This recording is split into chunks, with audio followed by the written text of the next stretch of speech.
and we're excited to have Connor back.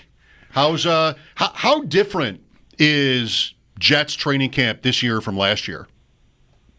What's up, fellas? I think it's just funny to me. It feels like they're actually doing real football things again, which is such a funny bar to set. But today, and I wasn't there today. I'll be there Thursday. But today was the first day that they've had full pads on, and they've done tackling drills, and they had offensive line and defensive line one-on-ones, and the reaction was jarring. Aaron Glenn is doing a great job setting the tone with the energy, the buy-in. But it's just been so different from what they're accustomed to doing, where it felt like for a long time now they've been afraid of potential injuries. They've kind of really had a slow ramp up, and Glenn is the type of guy that's sitting there and going, guys get hurt. It's going to happen. And sometimes when you're too careful, that actually leads to guys getting hurt. So the physicality, the intensity, not really handing guys things. And, of course, Garrett Wilson is Garrett Wilson. Justin Fields is the starting quarterback. And Sauce Gardner is Sauce Gardner. He's the highest-paid corner in the NFL for a reason. But after that, it's definitely just a different kind of tone that's a little bit more violent, a little bit more physical, and more closer to when Aaron Glenn played for the Jets in the 90s. What are the early returns on how that's going over with the players, Connor? Is it too early to tell, or is it being welcomed? Are guys saying, "Oh, I want to be coached hard," like that kind of thing? Like, is it welcomed? Yeah, it's actually shocking how direct they've been. Some of the quotes, if you read very carefully in post practices, Elijah Vera Tucker, who is just very. He's a guy that he's all about the team. He doesn't look to have a quote in the press. He's a really down-to-earth, humble guy. He had a quote the other day that was kind of hinting at just that there was no accountability before this. Mm-hmm. And this is a younger guy in the league, but he's been there long enough that he saw it during the Saleh era, and he said they weren't held accountable. And that's a huge issue. And I think a lot of the other guys have spoken up just how much they like the physicality, and like you said, it's early. Some guys get worn out by the end of summer, and if you go through a year of losing or 2 years of losing, you can wear guys out and wear teams out, and then it doesn't work anymore. But this is kind of how the NFL is, and this is how the Jets have been as long as not only as I've covered them, but as long as I've been watching them and growing up as a fan and everything. They always go the opposite direction after something fails, and they have the thing with Glenn is he can be a drill sergeant coach because the players respect what he did as a player. That's it. I've noticed coaches that didn't play at the NFL level or didn't have a great career or a notable career at the NFL level that try to do this, and I've noticed players tune that out a lot quicker, especially at the pro level compared to the college level, covering both. And with Aaron Glenn, because he won here with the Jets, I've noticed guys are locked in on that and have a lot more respect for that than your typical kind of head coach. Interesting point. Bulldog, is there any one coach you're thinking of right now for this? There is one that I'm thinking of right now for this. A perfect example of what he's saying. That's the opposite of Glenn? Greg Williams. Okay. So Wade Phillips was, kind of laid back, and maybe guys got away with a lot. They won, but that time ran out on that. And just like Connor is saying, a lot of sports teams operate this way. They go the opposite direction. So they brought in Greg Williams, who was like super serious about rules, and that was a veteran team, and they laughed at him. Right. He did not have the playing clout that you're saying, Connor, that Glenn has. Yeah, and I think another thing, too, is that core, like I brought up Elijah Vera Tucker, guys that are in that core where they're young enough that they're entering their primes, or they're in the direct part of their primes. They all, and Quentin Williams is another example of that, even though he's been here a little longer. They are so tired of losing, they will do literally anything to break that trend. They are just disgusted. And the thing is, a lot of them won at a high level at college. Quentin Williams played for Nick Saban's Alabama teams. Garrett Wilson was on Ohio State. Even Sauce Gardner was a part of a rise for a Cincinnati program that was incredibly impressive and went really, really far and punched above their weight for many years that he was there. So, and Vera Tucker from USC, these guys have won at high levels of football, and they're just tired of it's one thing to not win a Super Bowl or not even make the playoffs. It's another thing to be laughed at and told things are going to be different year after year, and they never are. So I think they're accepting the change because literally they'll do exact opposite of what they've done to hope for results. Yeah, there's probably an Aaron Rodgers point wrapped up somewhere in all of that, right? Oh, without a doubt. Right, like the laughing. Yeah. I know from here, I mean, whatever. I'm sure players on the Jets didn't care that Radio's The Bulldog was laughing at the Jets, but I don't know. They were easy to mock because of, bending, sort of like Pittsburgh did this year. Like, we're going to just, we'll wait, we'll leave the light on, we're fine, no, we're here, no, we're good, you good, we're good. The Jets were kind of the same thing to get Rodgers in there in the first place. And then with that comes you kind of hand over, I don't know, effective control of the team almost, it felt like. And that is always going to be mocked, I think, in any sport. And it makes it worse, right? It's one thing that they had, 7 primetime games last year, and after losses, Rodgers is on McAfee, and like every other job in the world, you'll have coworkers that don't care about that, and you'll have coworkers that rubs them the wrong way. Mm-hmm. But I think there's a certain amplification and the way it's magnified with Rodgers that when it started to not work, that guys were, number one, very ticked off about just the offensive scheme and how outdated it was and how they didn't make the changes they needed to make and how they didn't perform, but there was no accountability. And that was a huge problem because that was Rodgers' offensive staff, right? I mean, having Nathaniel Hackett here as the offensive coordinator, even before they moved to Downing, it was an absolute joke. There's no way around it. And guys aren't dumb. They played in enough football offenses and schemes, and even on the defensive side of the ball, some of the things that they weren't doing, that it just, it wore guys thin, and it makes it worse. It's different to go quietly into the night when you're bad. The Jets didn't really go quietly into the night when they were bad last year, whether it was McAfee primetime games or bring in Davante Adams, and there was kind of a sense of like, well, Aaron Rodgers and Davante Adams here, are you guys not good enough to win? And those guys kind of look around and say, well, it's not our fault either.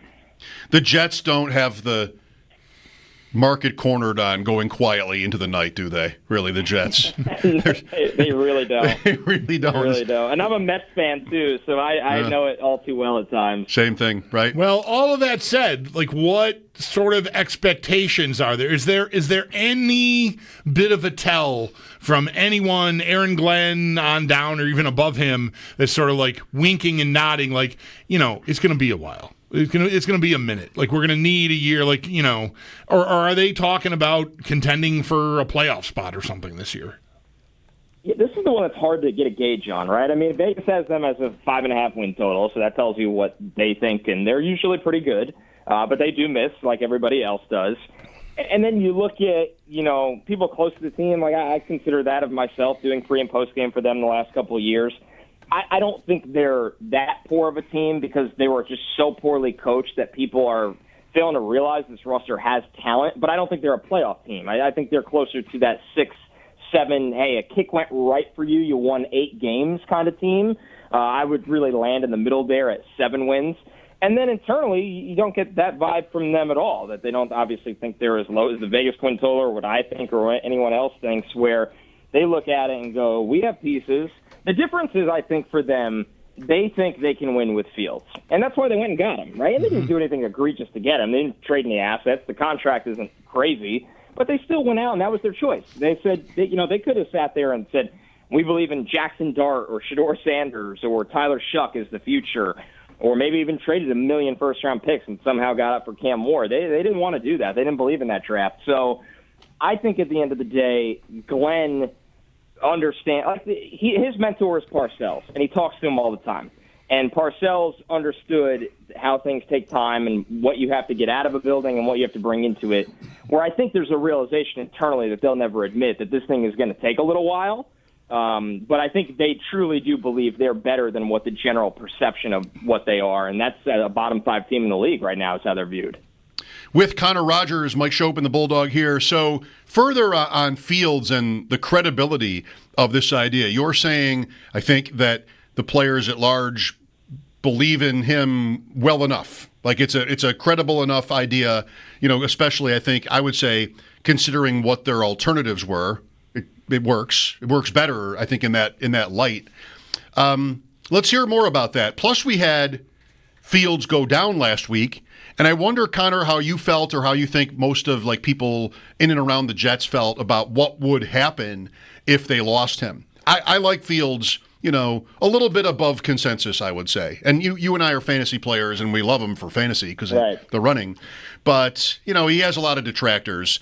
And Tyrod Taylor was here for a long time and is, pretty good for a backup, I would say. I wonder what it felt like last week. Yeah, I think that, obviously there's high-level concern when you see a guy ride off in the car. Now, it's interesting how those things are that message is sent out from the national media. It made it sound like he was carted off rather than riding in the car so you don't walk with a dislocated toe a mile to the indoors. But that's a whole other conversation. This team really loves Tyrod Taylor, and obviously they were never going to make that move when Rodgers was struggling and hurt last year because of who Rodgers is. But I know there's a respect level and a thought that you can get by with Tyrod Taylor where the question would be, Tyrod's a guy that gets hurt a lot, so then what is your depth? Because that's it. It's those two guys and then an undrafted free agent in Brady Cook. But they survived the worst, or they didn't have the worst-case scenario. It's a dislocated toe. Fields is right now is going to be fine for the season. He was back in 11-on-11 today. He's practicing essentially in full. So they like their quarterback depth chart to do enough. My biggest thing with the Jets is, the thing with Fields is you obviously, and you don't want this for a lot of quarterbacks, but definitely for him, their run defense was really, really poor last year. And I didn't think they did a lot to upgrade it, which to me said, one, they're building this slow, and then two, that they think coaching can get more out of this front. I'm a little skeptical of how much more they can get out of this front. If you can't stop the run and you find yourself playing from behind, that puts Justin Fields in a really, really bad spot. So that's going to be the big test for me, I think, with the Jets, is they have to prove they can be competitive against the run to set Fields up for success. Because if you have no possession and you're down 14, 17, nothing, and you have to have Fields drop back a million times to win you games, that's not the right formula. And they're going to have to prove everybody this unit is different against the run. Right. And so he's back, and the division, Connor, of course, we're talking about that a lot. The idea of the Jets beating expectations. The AFC East has a pretty playable schedule this year, up and down, with the NFC South. New England might have the most favorable schedule of the group. I wonder, we've been asking this question because the Bills are the heaviest favorite in the league to win their division, and it would be 6 in a row. And I don't know, maybe this is the Buffalo in me, but that's a little bit unsettling to me. Like, I'm not always comfortable in the chair being the favorite. And it just sounds like people are looking at it like an afterthought that they'll win. Do you hear the same? Do you feel like that's correct, that that's sort of the consensus here? And are there mistakes being made in trying to predict this division? Well, it's football, which is always dangerous because one big injury and you feel like everything flips upside down. But I think it's right. I think it's justified that the Bills are that level of favorite because here's how I view the consensus of what I think. I think people don't expect the Jets to be very good this year, which is, fair. Glenn has to prove that. The Dolphins just feel like they're trending downwards. They have a lot of holes on defense. It feels like, I don't know if the coach has a handle of what's going on there. Tyreek is in, he's out, and Tua now says that publicly, which is, I actually don't mind that, but we know how fickle at times Tyreek can be, and I don't like how they built that team. I don't think the offensive line is very good. It just feels like it's all going to kind of come to maybe a not-so-great end this year for Miami, where, previous years we had bigger expectations for them, so I don't think they're a threat. Everybody is wildly high on the Patriots. I understand predicting improvement. I see multiple people thinking they're winning double-digit games, 10, 11. Listen, I like Drake May as much as anybody coming out of college, but I think we got to be a little careful here. I think that offensive line still has a long ways to go, even with a promising rookie in Will Campbell. Vrabel's a good coach, but I think they need some time. I don't think they're going to be bad this year, but I don't see any of those three teams having a shot at winning 10 games. And people will argue against that with the Patriots, but that's why the Bills should be a runaway freight train in this division. They don't even have to be this 13, 14-win juggernaut, even though they're capable of doing that, to win the division. It's just very, very weak this year as these teams are in transition besides Buffalo. Do you think New England is the biggest threat to the Bills in the division? Because I do. I'm with you on Miami. I think Miami is going the wrong way.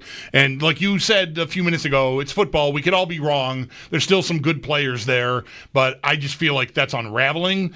And the Patriots, along with the Jets, starting over, new coach, respected coach. Vrabel even more so than Aaron Glenn, a first-timer at the job. They've already got the quarterback in place. I think that's coming, but I'd be surprised if it were more than, say, 10 wins this year. Yeah, that's exactly how I feel. I think with New England, why you could talk yourself into them being the biggest threat, as funny as it is to say that, compared to the Jets and the Dolphins, is the two variables for them, if they go right, it can really, really propel them, and that's Drake May being a star. And it's possible. I still think he'll make too many mistakes this year. We're probably a year or two away from him being that level of quarterback. And I don't think the offensive line will be good enough. I already said that. But the second variable is that, Vrabel can be a top 5 coach in the NFL on any given year, easily. And he's shown that before, where if you get that caliber of coaching from Vrabel and his staff and that kind of leap from Drake May, okay, then those are like the Jets don't have the same upside under center at quarterback. I do think Glenn has that level of upside of coaching, but he needs to show it and needs time, so that you can't expect that this year. Mm-hmm. And then the Dolphins, once again, they don't have a ton of upside at quarterback as much as Tua is fine, and they're just not built the right way to win a division, especially this division. So, yeah, I think it's fair to say that about New England, but I just don't see another team besides Buffalo winning 10-plus games. I would be really, really surprised, as much as everybody's kind of starting to trend the other way and getting a little over their skis. Connor, are you drafting Breece Hall a lot like me? I'm not. Okay. I'm not. I'll stop immediately. Now, I did recently in a higher stakes best ball because I wanted to build a different team and go very running back heavy, and the way the board fell, I was totally comfortable taking him there. My concerns with Breece Hall in redraft for sure, and I guess best ball to an extent, but it's just I think his touchdown equity is very volatile this year. I think Fields and Braylon Allen, and that's something you'll hear a lot more of in 2 weeks, trust me, with the way the camp is going. Fields and Braylon Allen are going to steal touchdowns from him. Now, if you're playing PPR, I think Breece could be the second receiver on the team. Like after Garrett Wilson, this team doesn't have pass catchers where they might be just spamming Breece with short area passes. So in PPR, he could be a machine. But in half-point PPR and standard, I just worry about Fields and Braylon Allen stealing cheap touchdowns from Breece Hall, and that and I think that's very much on the table right now with the way they're structuring this scheme. Underdog exposure, half point. I'm at 18% Hall, 18% Allen, 22% Fields. I'm still Mr. Jet. The last 2 years, I've been sort of scaring Bulldog, like, the Jets are going to be good. That's the worst, one of my worst predictions. And here I am in fantasy, and Garrett Wilson's going to be up there for me too at receiver. So yeah, I guess I'm in, but it's the Jets. I don't know. Fields, I can't draft enough of. I just think It's weird how low his ADP still is. The Jets don't have to be good. He doesn't have to be great, and he will be a top 10 quarterback, a top 8. Honestly, top 6, would anyone be shocked? He'll run a lot. He did it before. He will score touchdowns. They are, I think, quietly, especially the way they voted on it, I think they want to be a tush-push team, and that goes back to my whole theory of Fields stealing touchdowns. That will end of August. His ADP will change, but it still has not caught up to what I expect. You said you were a fan growing up. What are your first Jet memories? Like, what years did you get in? My dad took me to my first preseason game in the late 90s, and because it was like, back then, the Meadowlands, when you're, just out of a stroller, you're pretty limited on what mom says yes to, and then it kind of ramped up from there. Like, you're not going to Monday Night Football in that Meadowlands. MetLife's a little different right now. Man, I mean, some of those just some really bad years, some really good years, a lot of positive Pennington years is really my earliest memories. And then the better side was when they got Revis and eventually Rex, and I was in high school, and they actually were a pretty formidable team, and they gave the Patriots even some problems back then. That's the better sides. And then it's been a long 15 years without the playoffs. I mean, I'll tell you that right now. And we always say it when I join you. I know you know it on the side with the Sabres, but in football, it's just it feels impossible in football. I really, even I can't believe we're here. We know it from the Bills. We know it from the Bills, right? Before we knew one another, the Bills were on a 17-year drought themselves, and it just, before Josh Allen got here, seemed like we were never going to be, like Mike used to say, is Al Michaels ever going to call another Bills game? Is he ever coming back? Ever coming to Buffalo?